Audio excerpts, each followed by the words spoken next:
Sukuna nem sequer utilizou o seu poder total, bom, isso de acordo com a Uraumi, o mesmo Sukuna, que foi pego desprevenido e com essa cara de que alguém enfiou um dedinho no... basicamente foi atravessado aqui pela espada da Maki, começando assim então essa nova batalha, no caso aqui o Sukuna contra a Maki e o Itadori, já que o Yuta, tecnicamente falando, não tá em condições de lutar, pelo que parece, porque na verdade é apresentado algumas pistas de que realmente ele vai conseguir se regenerar e voltar aqui pra batalha. Fora isso, nós já vimos essa batalha anteriormente contra um Sukuna ainda mais fraco, diga-se de passagem. Mas enfim, voltando aqui, enquanto estava acontecendo tudo isso dentro da expansão de domínio do Yuta, o Ino e o Kusakabe estavam aqui fora observando tudo. Inclusive o Kusakabe diz aqui, o Kotsu conseguiu ajustar as coordenadas da barreira muito bem. Todos se espalharam e tomaram posições para que não hajam pontos cegos, e assim que a barreira quebrar em pedaços, a Zenin se infiltra. Ou seja, entre aspas, tudo isso que aconteceu até agora estava dentro do planejado. Porém, a questão que eu realmente queria saber, por que o momento da Zenin chegar seria quando a expansão se quebrasse, sendo que ela poderia se infiltrar bem antes. Nós já estamos cansados de saber que ela possui aqui a restrição celestial e que nenhuma expansão de domínio afeta ela diretamente. Inclusive, já vimos anteriormente, quando ela estava lutando aqui contra o Naoi, a maldição, que ela pode entrar e sair das expansões de domínio facilmente. Daí então o Ino se pergunta aqui, Kusakabe, ainda acho que será melhor que mais pessoas entrem no domínio agora, até porque o plano era que o Shozo também fosse incluído. Daí então o Kusakabe diz aqui, do que você tá falando, se alguém invadir o domínio do Kotsu agora, a atenção do Sukuna se voltaria para fora do domínio e o ataque surpresa da Zenin seria lido, seria péssimo, não acha? Quer dizer, quantos gatos pingados aqui podem fazer o que quiserem perto de um feiticeiro de classe especial, né? Daí o Ino se pergunta, você consegue, não? Então ele diz aqui,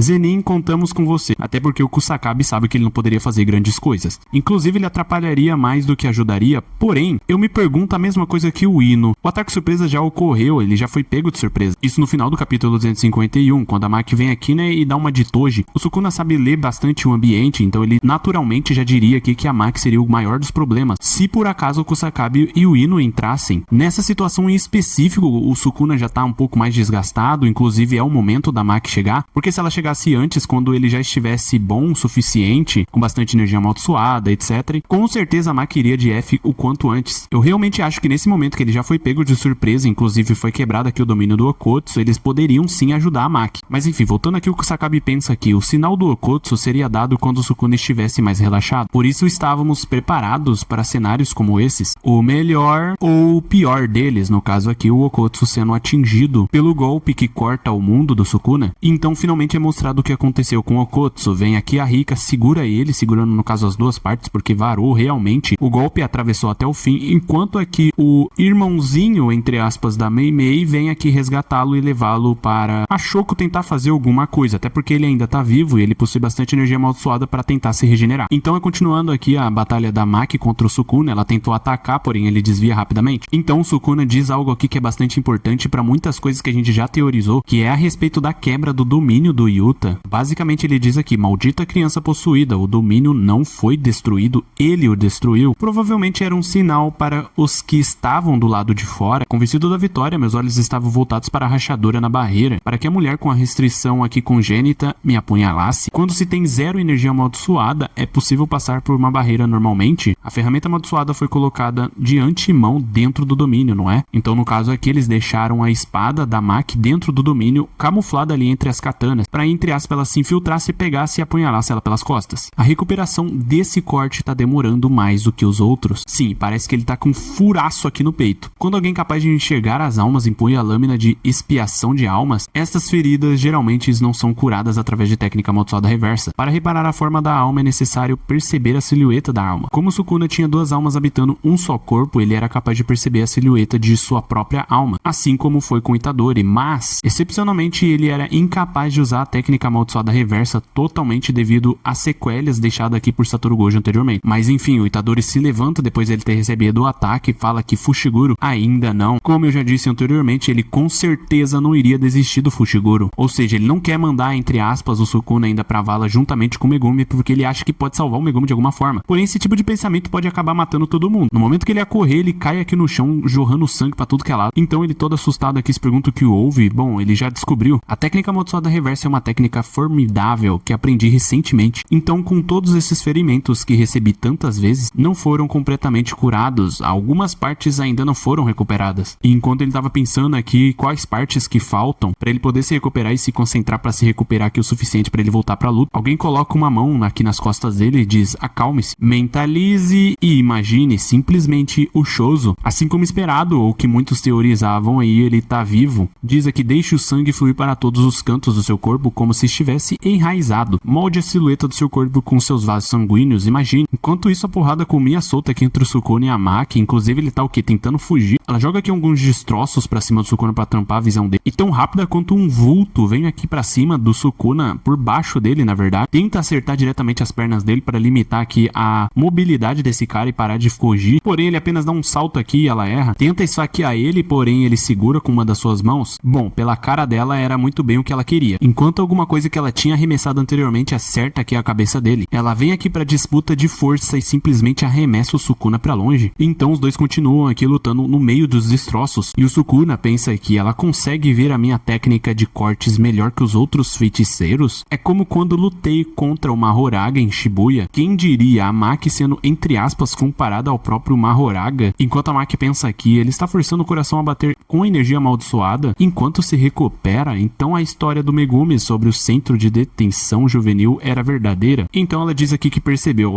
seu coração vai continuar com isso até quanto, hein? Ele pensa que, por enquanto não será um problema, não é? Resumidamente falando, ele não se importa com nada. Enquanto isso é cortado aqui pra batalha entre a Uraumi e o Hakari, o mesmo que diz aqui: aquela lá não parece fazer questão de se esconder, não é mesmo? De qualquer forma, a presença do Sukuna é bem evidente. A Uraumi se pergunta aqui: o que é que você tá querendo dizer com isso, meu amigo? Então ele diz aqui: sinceramente, quando vi aquela forma, pensei, ferrou. No caso, ele falando da nova forma aqui do Sukuna. Mas, inesperadamente, eles estão saindo bem, a energia amaldiçoada do Sukuna está definitivamente caindo. Basicamente, somos nós que ganhamos. Então a Uraumi dá esse sorrisinho como se diz que sabe de tudo e fala que parece que não é só sua técnica amaldiçoada, mas a sua cabeça que tá indo pra um mau caminho. Ele faz essa cara tipo: que é isso, meu irmão? Daí ele pensa que, mas o Okotsu é mais empolgadinho do que... Mestre Sukuna é uma pessoa inconsistente e se ele não estiver tão interessado no seu adversário, suas ondas de energia amaldiçoadas não serão intensas. Em vez disso, deveriam sentir vergonha de não oferecerem nada melhor do que Satoru Gojo. Basicamente o que a Uraumi tá querendo dizer é que o Sukuna ele utiliza apenas energia amaldiçoada de acordo com seu adversário. Por exemplo, se o adversário for mais forte, ele utiliza mais energia amaldiçoada para tentar equilibrar ali. Por exemplo, contra o Yuta. Já contra a Maki, ela não possui energia amaldiçoada. Pode ser que ele tá diminuindo para meio que deixar a batalha equilibrada. Ou possivelmente, assim como a Uraumi diz aqui, mesmo se subtrairmos os impactos feitos pelas primeiras lutas, o mestre Sukuna ainda não está usando seu poder total. Enquanto mostra aqui uma sombra do Sukuna que parece ser extremamente poderosa. Bom, nós não podemos aqui subestimar o que a Uraumi disse, já que ela foi uma das únicas da era Heian que viu o Sukuna realmente utilizar seu verdadeiro poder. A questão é que não se quer calar é se ele utilizou todo o seu poder contra o Satoru Gojo ou não. Porque se até o momento ele não utilizou o total do seu poder, então ele tem muito mais. Do jeito que tá encaminhando aqui a batalha, principalmente se formos contar aqui os feridos que o Sukuna fez, tem Yuta, Higuruma, Satoru Gojo agora tá morto, não utilizando o seu poder total, quem dirá utilizando. Eu realmente não sei o que esperar do próximo capítulo, já que parece que realmente o autor tá querendo que o Sukuna ganhe. Meio que a Maki pode bater de frente contra o Sukuna por enquanto, já que ele não tá utilizando esse tal poder 100% dele, e não duvido nada nos próximos capítulos ela acabar indo de F também, já que tecnicamente ela chegou no estilo Toji, literalmente uma referência completa. Ela com certeza vai ter que meio que ir de base igual ele. Sinceramente, eu não duvido nada isso uma hora acabar acontecendo. Fora isso, podemos confirmar que basicamente Sukuna é o mais poderoso do verso com certeza depois dessa, já que muita gente fala que é o Satoru Gojo, que não sei o que, mas pelo visto é o Sukuna mesmo. E adivinha, eu tava certo o tempo todo, já que eu já coloquei o Sukuna na frente do Satoru Gojo diversas vezes. Me refiro ao Sukuna no seu corpo original, seu corpo completo. Mas enfim, tudo isso é só teoria e especulação, já que basicamente a Uraumi só disse essas palavrinhas e talvez no fim das contas nem signifique grande coisa. Inclusive, deixa aí nos comentários quais seriam e quais no caso vocês pensam que seria o poder total aqui do Sukuna. Sinceramente, o que mais ele tá guardando aí? Porque sinceramente, se o Yuta ter consumido um dos dedos do Sukuna não funcionou em nada, não resultou em nada no caso, eu acho bem pouco provável esse plano que eles armaram aqui funcionar. Fora isso, vamos ver do que a Maki é feita, até porque ela vai ter que tancar o Sukuna aqui sozinha enquanto tá todo mundo se regenerando. Foi muito bom Então vê aqui que o Choso realmente ainda estava vivo. Inclusive eu acho aqui que ele vai ajudar o Itadori a evoluir ainda mais, no caso aqui atingir um nível durante essa batalha que nós não imaginaríamos que ele ia conseguir atingir. Dando aqui mais uma, entre aspas, pista de que quem vai derrotar o Sukuna vai ser o próprio Itadori. Tudo isso na base da porrada, diga-se de passagem.